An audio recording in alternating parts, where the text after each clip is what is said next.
Hey guys, it's Kat from Two Market Girls, and we're here, not we, just me. What's up, guys?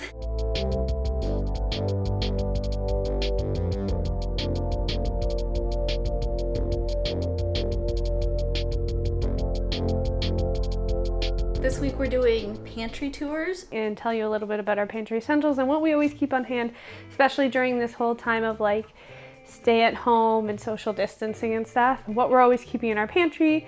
So I'm gonna walk you through what my pantry looks like and some of the staple items that are always in the kitchen, and they kind of help me with my favorite recipes, or I just like the way that they taste, so I figure out how to use them as much as possible. Right now I'm going to show you a little bit about what I'm keeping in my pantry right now and what I've been using a lot of, and link to some of our recipes that you can use with these ingredients as well.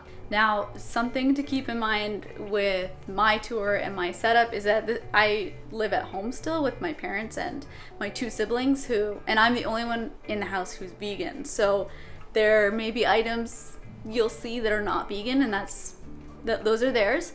But we still have a lot of vegan items, and a lot of the staple items, they kind of lend themselves to both diets. So yeah.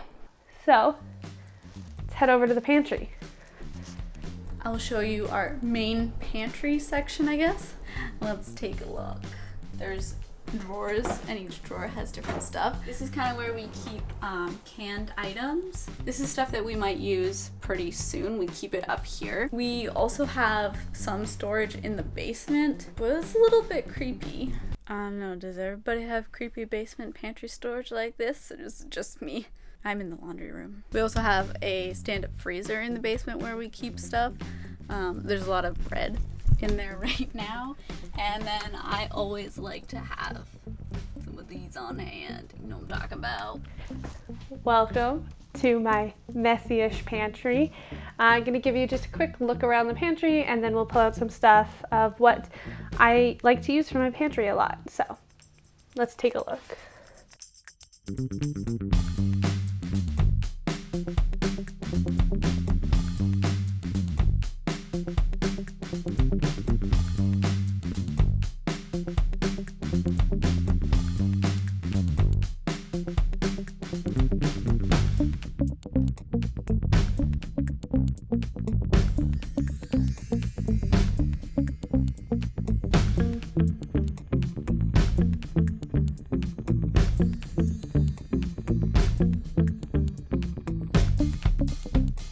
Okay, but back upstairs, this is like our main everyday pantry stuff that we keep up here. So, some of the things that I always like to keep up here, chickpeas are good to have. We use a lot of black beans too. And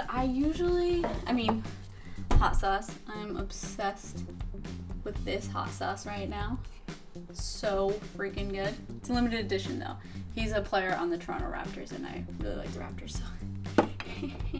And then I always have some jackfruit, because it's an easy thing, I find. You add flavors to it, you cook it up, put it in a taco, make some kind of sandwich, sloppy joe. It's a good time. I also really like to keep a can of coconut milk on hand, because I really like Thai curries and stuff like that. Soups are nice to have too, some ready-made soups. That'll make Kat happy. She likes that soup content. Oh, here's something very on brand. I bought this a while ago. You have to add cream cheese and sour cream to it, but the mix itself is vegan, so I just need to get those ingredients to try it. I think that's a pantry staple. Keeps me stable. I'd say those are the main canned goods. I can actually lift some of those out and talk about how to use them. So I've collected a few of my pantry staples, and I'm just gonna kind of walk you through and talk about why they're staples in my house, what I use them for, and that kind of stuff.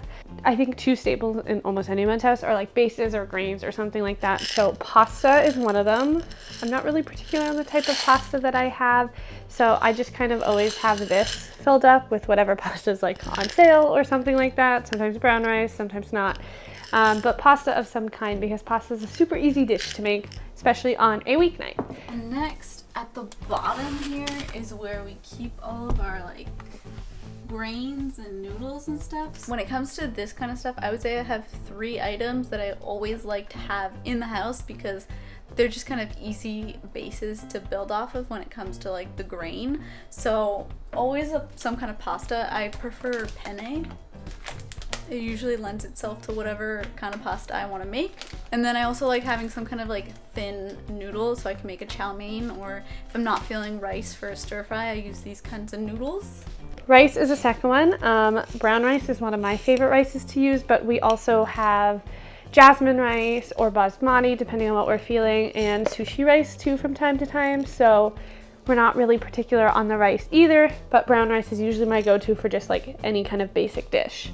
And then the other thing is some type of rice. So sometimes it'll be brown rice, sometimes it'll be basmati, but just some kind of rice because that is such a good base item to have for a Buddha bowl or stir fry or burritos or what else do I? You know what, rice is just good. Fried rice. Oh yes.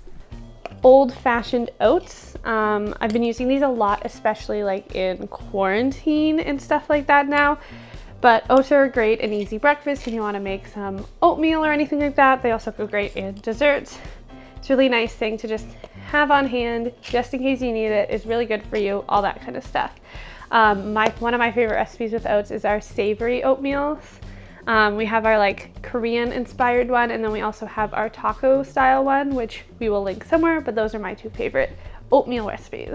Seeds or nuts or things like that. I tend to go for seeds over nuts most of the time. They're a really good like topper on a lot of things, so salads or avocado toast or something like that. I usually do a mixed blend of a bunch of different ones, but if I had to just pick one, sunflower seeds are one of my go-to. I really, really, really like them.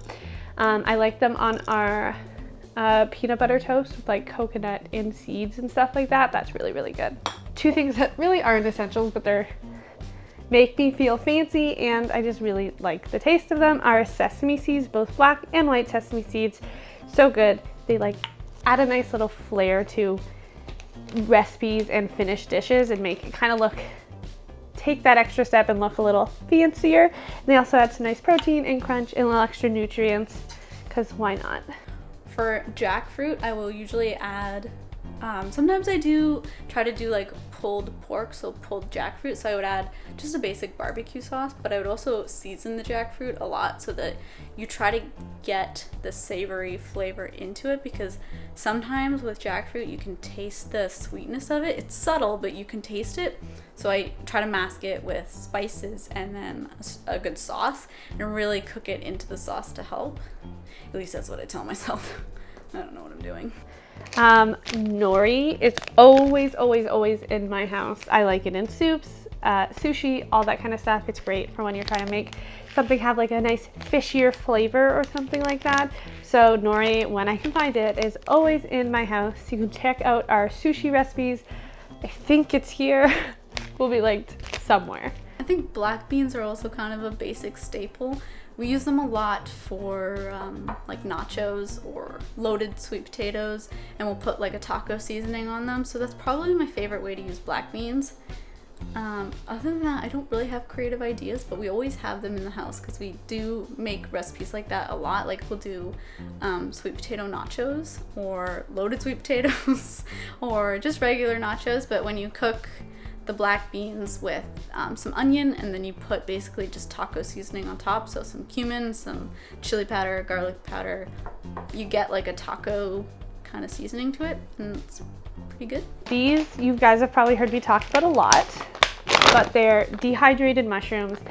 They're one of my favorite pantry staples ever because they're literally like flavor bombs. You rehydrate them in some water, and then the water that's left over is this really nice, intense umami mushroom broth that can be used in so many recipes.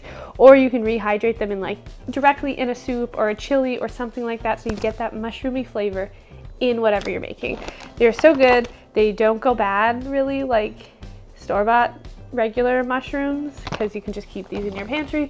They are so good on hand. If you like mushrooms, you will love dehydrated mushrooms, and they have this really good meaty texture too. For chickpeas, I would say if it's either like a chickpea salad sandwich or like a egg salad sandwich. I love using chickpeas for that.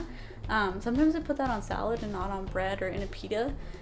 I also really, really like chana masala, so sometimes I will buy a chana masala sauce, and then you just add the chickpeas and you add it to rice, and it's so good. It's so easy to make. The other thing with chickpeas is you save the juice, and we have a 4-ingredient chocolate mousse that you can make with the aquafaba that's in here, and it's so genius.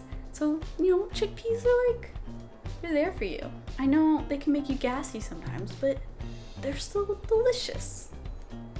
So I'm team chickpea. Bouillon, better than bouillon, is one of my favorite things because it's great to add to soups or curries or chilies or anything you're kind of trying to infuse a lot of flavor into. It's really, really, really delicious. This brand actually has a lot of like vegan ones. Like they have like a no chicken and a no beef that you can also use. I haven't been able to find either of those, but this roasted veggie or this seasoned vegetable better than bouillon is still one of my favorite things to have on hand. I get it from Costco where it's much cheaper, so I would recommend. And it's the base in a lot of our recipes, including our ramen recipe, which you can get linked somewhere.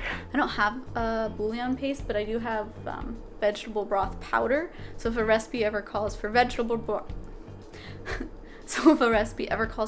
broth, I can just use some of this, and then it's very pantry stable, just sits in this jar. This one is probably mostly more of like a specialty thing, but it's just something that I like to my taste, and that's gochujang. Gochujang is one of my favorite things to use. I love, love, love Korean flavors, and this is like a staple in Korean cuisine. We use it in quite a few of our recipes too when I'm trying to like get that kind of Korean flair. So we used it on our loaded corn on the cob recipe, and it's so good. As well as I believe we used it in our Korean inspired savory oats, which I talked about before. So this is just like so good, so much flavor in just like a teaspoon of this. It adds some nice heat to it. It adds really, really deep flavor. I would really recommend, if you like some spice, if you like Korean foods, I would really recommend having gochujang on hand. Canned tomatoes. Probably a year ago I wouldn't have told you this is a staple in my pantry, but since kind of giving into this whole San Marzano tomato hype and really, really realizing how freaking delicious they are, and the hype was there for a reason, I have been loving San Marzano tomatoes to make really simple tomato sauces. You can find it, I think, on 2 of our recipes this year. We did one pot pastas. They both include San Marzano tomatoes, and not a lot of extra flavorings because San Marzano tomatoes are just packed full of flavor already. So it makes a really, really quick and easy dinner with this, a little bit of garlic and some pasta, and you've got yourself a really, really good dinner already. So this drawer right here is where we keep our spices. Yeah, that's a lot. Pardon the mess behind me. I didn't wash the dishes yet. But okay, from this drawer, I would say my staples are, well, especially right now, chili lime seasoning, or like chili powder in general. Also, I'm one of those basic people. Does that make me basic? That I love everything bagel seasoning? It's so good. Put it on everything.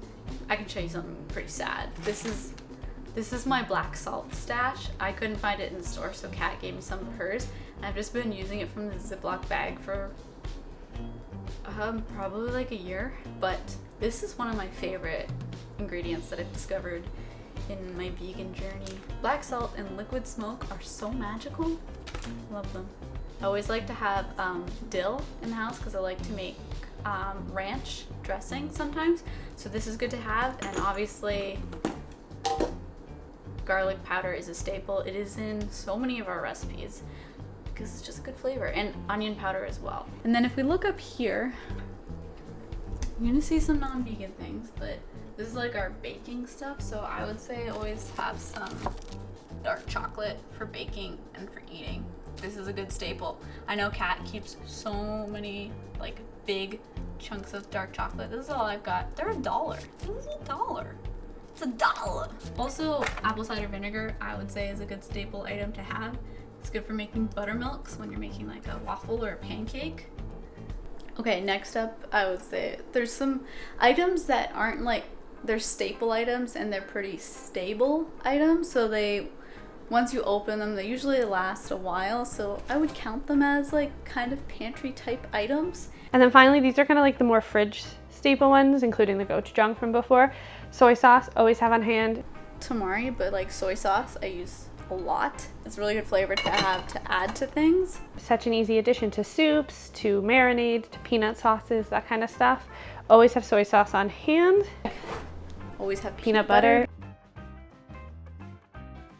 Because I love peanut sauce. I also love peanut butter on toast, peanut butter banana. Or some kind of nut butter. A nut sauce or a peanut sauce is so good on a Buddha bowl or on noodle bowls or tofu or any kind of thing like that. They're such a go-to for me. So peanut butter. I also make sure to get a peanut butter that doesn't have any kind of extra add-ins like oil or sugar or anything like that. It's just peanuts that they use. So I would really recommend that. Another thing that I add to as many dishes as it makes sense, and maybe sometimes when it doesn't, is liquid smoke. This stuff, when I discovered this stuff, when Catherine told me about this stuff, I was like, this is the secret to all of my vegan cooking. Hello. Makes it taste like meat, kinda. It wouldn't be a TMG video if we didn't mention maple syrup. What else? I mean, there's maple syrup back there, obviously. Maple syrup is always in my fridge. I tend to, I mean, this year might not happen because of what's going on, but every year me and my boyfriend take a trip to Montreal and we stock up on a lot of maple syrup during maple season normally when it's a little cheaper and we can get it. And we stock up on cans of maple syrup because we go through this so quickly for breakfast, lunch, dinner, literally everything, marinades, oatmeal, all that kind of stuff. Maple syrup is my favorite sweetener of choice for almost anything. Mayo. I usually buy this mayo. The Hellmann's one. I don't know why. Vegenaise is good too. Mayo. One of my favorite condiments of all time, but that kind of started when I went vegan, which is kind of odd. Vegenaise is just so good. So yeah, I use this for like a lot of things, bases of sauces, on burgers, on sandwiches, in chickpea tunas and that kind of stuff. Or the Viet Vegan's egg salad sandwich, also really good in it. Obviously, always have buffalo sauce. And finally, Devin probably also mentioned something like this, but a hot sauce. I've got more of this hot sauce. It's so good. So yeah, I like having some kind of hot sauce is a staple. I have like 8 hot sauces in my fridge right now that I'm trying to use up, but usually only 1 or 2 is good. I usually have like a sriracha and then something else, whether that's a Frank's buffalo sauce or just a Frank's Red Hot or whatever. Currently been loving the Nando's spicy pea peri peri sauce, and Devin probably also mentioned it in hers. It's good as a marinade, as a drizzle on something, whatever this is. It's so good. Red Thai curry paste. When I lifted out the coconut milk earlier, this plus that plus, you know, some onions, some vegetables, some rice, some tofu, and you got yourself a red Thai curry. So good. Miso paste is really good to have that umami flavor. Don't underestimate it. I learned all this from Catherine. I'm probably just repeating everything that she's saying because I like her recipes. Like, stock the same ingredients. What can I say? And potatoes and onions. I know when I was in the creepy basement, there's sweet potatoes there and there's a squash. Those are great items, but onions are always good to have. I'm actually growing green onions right now. I'm gonna pull a Catherine and leave my fridge open. Look, I'm growing green onions. What a time. In the freezer, I usually like to have edamame, some kind of stir fry like veggie pack. I've got chicken nuggets, vegan chicken nuggets here right now. I've also got, probably looks really weird, but this is frozen whipped coffee. I am on a whipped coffee kick still.